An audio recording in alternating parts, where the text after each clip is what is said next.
विपक्षी एकता और एनडीए की बैठक के बाद 2024 लोकसभा चुनाव का बिगुल बज गया है। इसकी शुरुआत बिहार से हुई। 24 के लोकसभा चुनाव में बिहार की 40 सीटों पर खूब मगजमारी होने वाली है। बिहार की लगभग सभी पार्टियों ने अपना पाला चुन लिया है। आरजेडी, जेडीयू, कांग्रेस और लेफ्ट की तीनों पार्टियों ने इंडिया गठबंधन का पाला चुना, तो हम आरएलजेडी, राष्ट्रीय लोजपा रामविलास ने एनडीए का पाला चुना है। इन सब के बीच 4 ऐसी पार्टियां हैं, वीआईपी, बीएसपी, एआईएमआईएम और जाप, जो बिहार में अपना राजनीतिक भविष्य तलाश रही है। इन चारों पार्टी को मिलाकर 2019 के लोकसभा चुनाव में 4.34% वोट मिले थे, लेकिन इस साल के चुनाव में इन्हें किसी गठबंधन से भाव नहीं मिला। पिछले लोकसभा चुनाव में मुकेश सहनी के वीआईपी को 6,60,706 वोट मिले थे, जो कुल 1.65% वोट शेयर था। वहीं यूपी की बात की जाए तो यूपी के पूर्व मुख्यमंत्री मायावती की पार्टी बीएसपी को पिछले चुनाव में 6,82,428 वोट मिले थे, जो कुल 1.71 वोट शेयर रहा था। एआईएमआईएम की बात की जाए तो इसे 2,95,029 वोट मिले थे, जो कुल 0.74% था।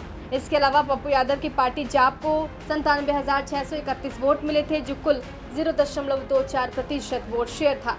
इन सभी को मिला दे तो कुल 4.34% वोट शेयर होता है। अब सवाल है कि बिहार में 4.34% वोट शेयर किसके पाले में जाएगा। ये वोट शेयर किसी भी गठबंधन के समीकरण को बिगाड़ने का पूरा मादा रखते हैं। हालांकि अभी लोकसभा चुनाव में वक्त है, संभवतः इसमें से कुछ पार्टियां किसी न किसी गठबंधन में शामिल किया जा सकता है। पप्पू यादव हालांकि लगातार कह रहे हैं कि उन्हें महागठबंधन ले ले और गठबंधन में उन्हें भी शामिल कर ले। इतिहास को बचाने का राजनीति आएगी जाएगी। जिसको जीवन से मतलब नहीं रहा हो, जिसको कभी रुपया पैसे से मतलब नहीं रहा हो, दुनिया के हर घर को बांटे, उस आदमी से आप चुनाव की प्रक्रिया में यह पूछते हो कि महागठबंधन में आपको 1 लाख या 2% वोट आए, 2.25% हम विधानसभा का चुनाव लड़ रहे थे तब हमको वोट आया। ये तो राजा को पूछेंगे ना, रंग से क्यों पूछते? हम तो ज्योतिष है नहीं, किसी दल के गठबंधन के प्रवक्ता है नहीं। मेरी इच्छा है कि महागठबंधन मजबूत और व्यापक तौर पर 2024 में हिंदुस्तान को बचाए, और हम प्रयास करेंगे महागठबंधन को मजबूत करने का और उसके हिस्सा बनने का। वहीं सीमांचल में विधानसभा चुनाव में कमाल करने वाली असदुद्दीन ओवैसी की पार्टी एआईएमआईएम भी लोकसभा चुनाव में खेल खराब कर सकती है। प्रवक्ता आदिल ने भी नीतीश कुमार पर निशाना साधा है।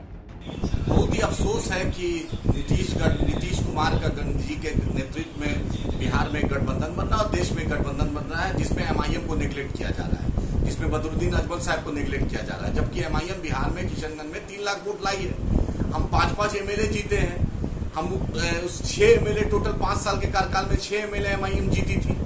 जरूर मेरी पार्टी को तोड़ दिया। राजद की औकात नहीं है कि भाजपा को तोड़े, राजद की औकात नहीं दूसरी पार्टी को तोड़े, लेकिन एमआईएम को तोड़ने में सफल है। जनता जरूर जवाब देगी, और अगर आप मुसलमानों की लीडरशिप को आप तोड़िएगा तो जनता जरूर जवाब देगी।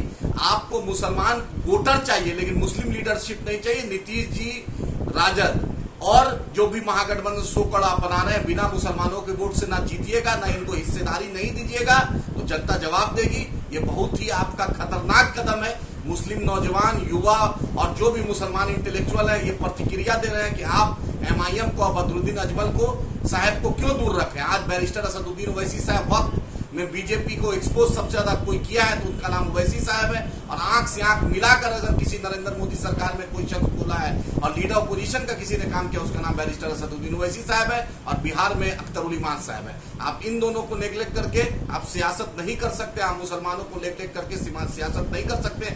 बीएसपी की बात की जाए तो बीएसपी के बिहार प्रभारी अनिल सिंह का दावा है कि उनकी पार्टी अकेले बिहार में चुनाव लड़ सकती है।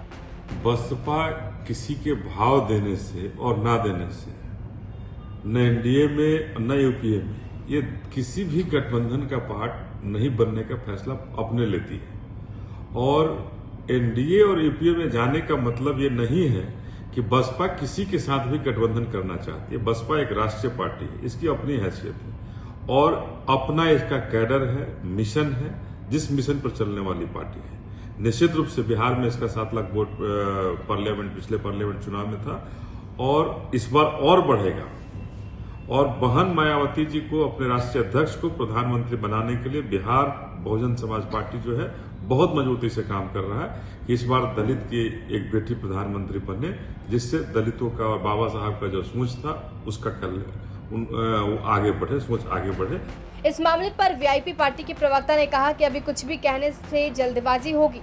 बिहार के लिए ये बहुत बड़ी बात होगी क्योंकि बिहार से लोकसभा की 40 सीटें हैं और ये देखना दिलचस्प होगा कि ये वोट बैंक किस तरफ जाता है।